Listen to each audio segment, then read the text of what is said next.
Okay, now we're going back to TAXU, and we're doing it in the Old Testament instead of the New.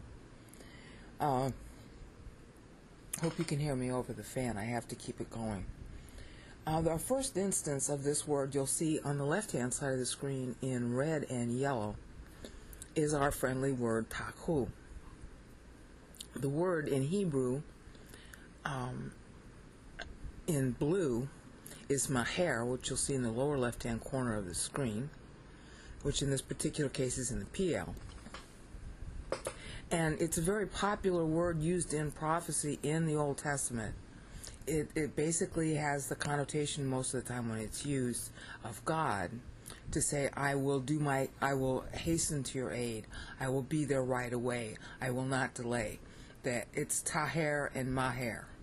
Okay, taher is to delay, or aher. And then there's maher. It's a sound play. Okay, so taher or aher means to delay. Maher means to make haste, to be quick. Again, it's the same idea. It's the speed of the actor doing the action. Excuse me. Not how quickly in time between event A and B. Excuse me. I'm allergic to something. Okay. So, TAXU is the Greek equivalent. It's used for maher most of the time. And on the right hand side of the screen, you're looking at the LXX of the Old Testament verses. Not all of them can show on the screen. And it comes in various forms. This is a declinable adverb. So our first instance, again, as you can see with maher, is Genesis 27:20, and it's translated quickly just like it is in the New Testament. Next result, let me pull the screen down a little, right here. Okay, now again, it's not always used, but here it is. Here's maher, used for quickly. So it's just to show you that these two words, the Hebrew and the Greek, are associated with each other. And this particular Hebrew word is used a lot in prophecy about God saying He will hasten. He will come quickly to your aid. All right, it's a famous phrase in the Old Testament. And here it's just they've quickly turned aside. This is a golden calf verse. I'm not going to spend time on it.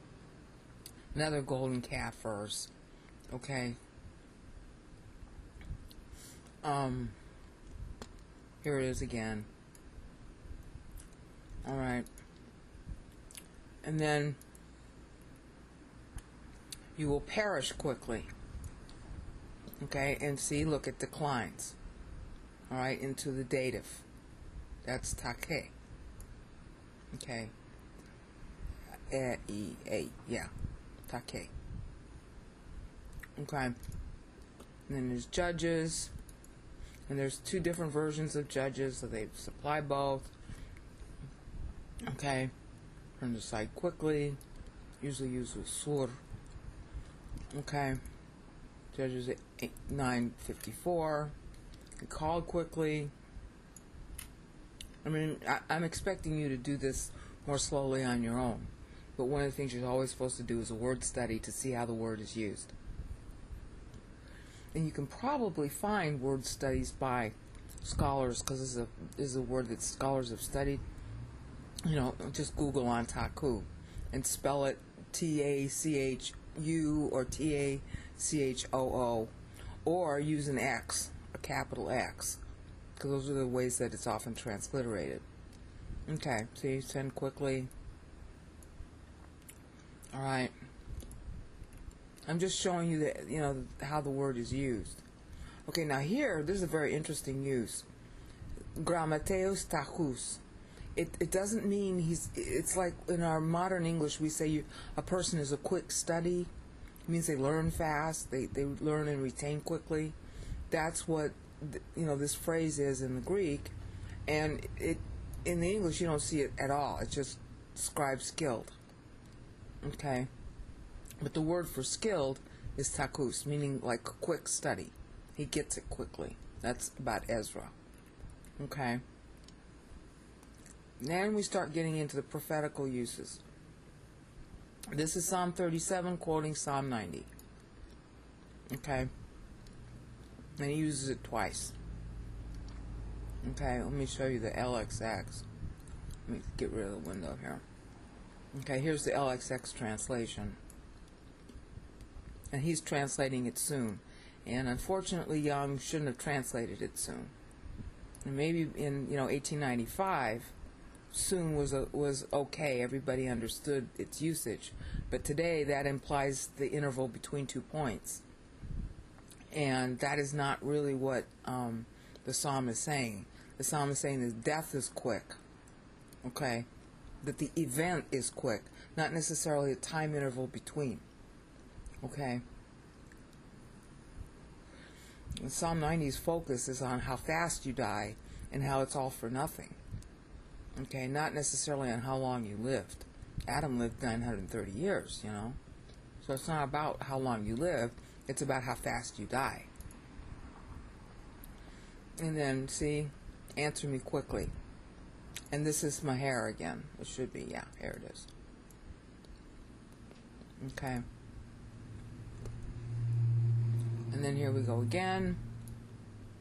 And again, that's a little bit, the Jewish translators of the LXX sometimes interpretively quote. Okay, so that's why there's sometimes a little bit of difference. Here there isn't much, but sometimes they do that.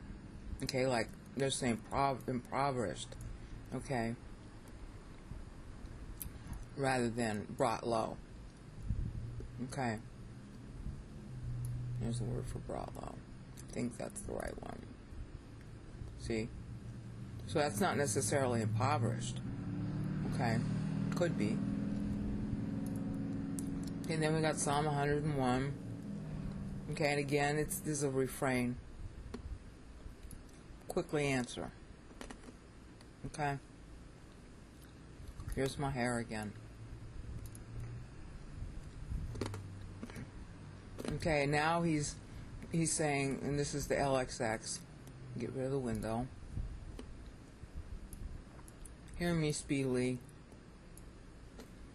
Okay. And that's an interpretive quote, obviously. There's a big difference between the Hebrew and the LXX. So one of the things that's really neat about the LXX is it tells you how Jews were using the Hebrew at that time.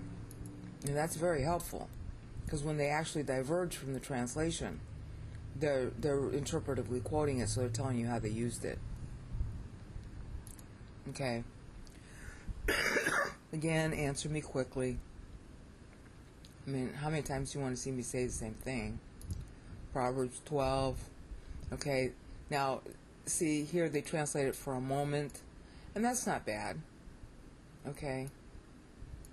There we go again. Okay, here we go. And then again, the LXX differs a little bit. He says hastily. Rashly is a better translation. But TAXU does mean hastily. Alright? So there's that kind of slight semantic difference. Hasty in his words. That's a good translation. Okay? In Ecclesiastes, this is Solomon when he was out of fellowship. Okay? I'm just showing you where it is in the English because you can see it in the Greek. There's Nahum. Okay, now the Nahum translation again is a little bit different. Let me bring it up a little. See? A little bit of a different slant on it. Again, these are Jewish translators. Okay, here's Zephaniah. Now this is a usage of it that's talking about the second advent. Okay? And see, here's where we got our friend, as you remember in the last increment, Angus, compared with TAXU. All right, so as you can see, they are used in parallelism. See? It's near, it's the next event, and it was the next event. Israel was supposed to finish her time, Messiah comes at the end, and the day of the Lord was supposed to last 1,000 years.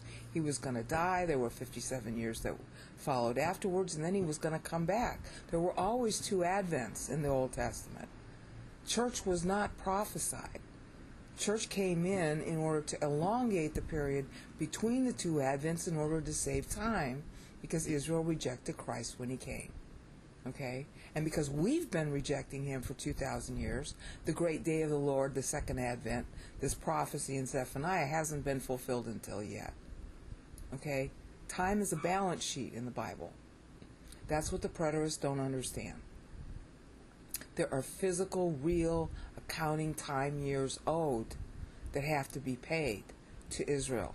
7 years and the millennium, and Messiah vested on the cross. And so these years are owed to Messiah, namely Christ. So you're being anti-Christ if you don't believe in the preacher of rapture, period. You don't necessarily mean to be, but you are.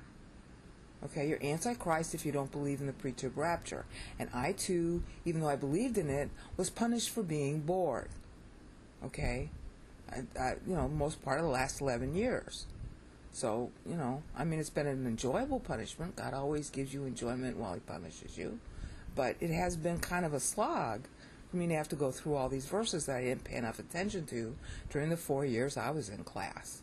See, Edward got punished one way because God put me around him to display the fact that he said he didn't learn Greek under theme. Yeah, I was there on the very time he said he was there. Okay, but I got punished another way for being bored during those same years. See, God executes his justice, and my high knee is still hurting and will until the day I die. But it's enjoyable too. It's enjoyable to learn this material. And now you're getting it. And, do with it what you will. Just don't ignore the pre-trib rapture. Do not ignore it. You will be punished if you ignore it. Okay, here we go, Malachi now. Okay, and now, again, he's saying, I will draw near you. Okay, the word isn't draw near, literally. I will come face to face with you, is what that says in Greek. And I will be a swift witness. This is swift witness in Greek. Translated down here. See? See, it's a manner of coming. The swiftness of coming. Okay, but there's no engus here in the text. This is, I will be face to face with you in Malachi. See, this prediction of Christ coming. All right, face to face, meaning he's going to have a face. Isn't that cute? All right. Then we come to Isaiah. And again, this is behold swiftly. All right. See, here's the word behold. That's Greek word idu. And there's swiftly, that's TAXU. All right. So see, the translators do know it does not mean soon. They know that. They just don't remember how to translate it in every single instance. And neither would anybody else. Everybody's human. We all make mistakes. No big deal. Oh, and now my computer is hanging up. Oh. Okay. Alright, and here we go. This is another instance where the LXX differs. Act quickly, Zebulun. Okay? So there's a difference in the interpretation or the way that the Jews used that phrase. This is act quickly versus the Hebrew. As you can see in the bottom left window, the LXX has a slightly different cast to it. Okay, that's how they use the verse actually. Okay, and then we got Isaiah 13, and it's saying that the days will be swift. All right, come translated soon by Young. Should say come swiftly, not come soon. Okay, and here's a great use. Do they do that same thing here?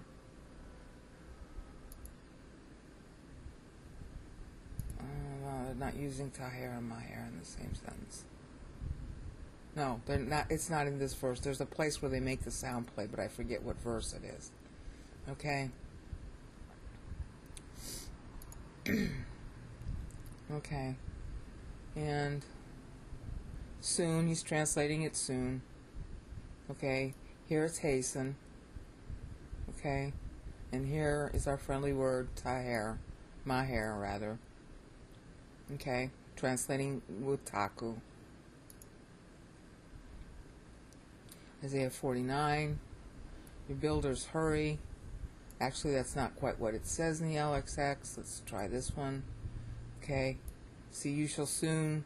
Again, he's translating it soon. It should be swiftly. Not soon. Swiftly. Okay, Isaiah 51:5. Now, here's an interesting thing. This is another place where the two words, this really matters, this word study, because this sets up the precedence for how the New Testament uses the Greek. Okay? This is the verb form. Let me bring it up here. There. Okay, when it says, my righteousness is near, this is actually the verb form from which Angus is the cognate form. Engidzo, to come near, to come right next to join. And you can see that in the lower left-hand window, right? Wait a minute. See? This is the verb form, and that's used in the New Testament also. You'll notice how it's got engidze taku. I will come near swiftly. I will be right next to you swiftly. Not talking about the distance in time. Okay? Oh, my computer's hanging up. Okay, I'm going to continue this in the next increment at Isaiah 58:8. Okay. We were stopped on Isaiah 58:8, and I had started to go through the use of the relationship between taku and maher in that verse. And as you can see, make sure I'm recording. Yeah, I'm recording. As you can see, I'm having a problem with the computer again. As you can see, it's still, the idea is, generic. Okay? There's a certain amount of prophetical content in this particular verse because of the nature of the prophecy. He's getting ready to introduce the second Advent section of his prophecy, which begins in Isaiah 61, which Christ himself will use in Luke 4:19. So he's sort of leading up to that. Chapter 40 onward is about Babylon taking over. And then by the time he gets to 61, he's talking about the second Advent. And, I'm going to make a quick sidebar on this. There are a lot of really stupid ideas that the book of Isaiah was written by more than one person, and they base that on the fact that there are different styles in the book, different styles of writing. Honey, a good writer can write in different styles. Just because there are different styles of writing doesn't make it different authors. Okay? And the reason why you really know that it's all one author is that all the keywords in the earlier part of Isaiah are threaded throughout the book in a completely woven unit of tapestry to show the flow of Israel's history from Uzziah, when Isaiah first started prophesying in the 42nd year of Uzziah, which Isaiah himself says in the meter of Isaiah 1:1, all the way through to his end. And he had been prophesying for 42 years by the time Isaiah 53 opens up. It's another date line that he uses for Isaiah 53 about what time it is when he's writing it. So again, when you hear scholars say that there was more than one author, anything to bash the Bible, okay? Just, smile a little bit and ask God how much time you need to spend on that argument. Probably none, okay? So here he's getting ready to introduce that, and that's why it's a typical prophecy about, hi, I'm going to take care of you, blah, blah, blah. All right? He's always interweaving the promise at the second advent, and then he gets closer and closer to the second advent as he writes. Okay? It's really very deft the way this happens. So our friend TAXU is here, and then, as I said before, the Hebrew Maher is right here. Okay, translating with TAXU. Excuse me. Our next stop is Jeremiah 30. And I'll just get rid of the window here. And then this again is another prophecy. So you see TAXU is used as, prophetically as well. Okay, and then here's the LXX version of it. Okay, I will speedily drive them. Okay, in an instant. Okay. KJV doesn't really recognize, well, here it is, suddenly. KJV recognizes it. And again, speedily. So, that's just another prophetic use of it, but it's still the idea of swift arrival. Okay, again, the word soon shouldn't be translated there. It should be translated quickly. Well, see, they're using that for Angus. See, here again, Angus and TAXU are linked up so that we know that they mean to play on each other. And Angus is being used to translate soon. See, Angus, soon. Okay, this literally says the day of Moab, the day of its judgment.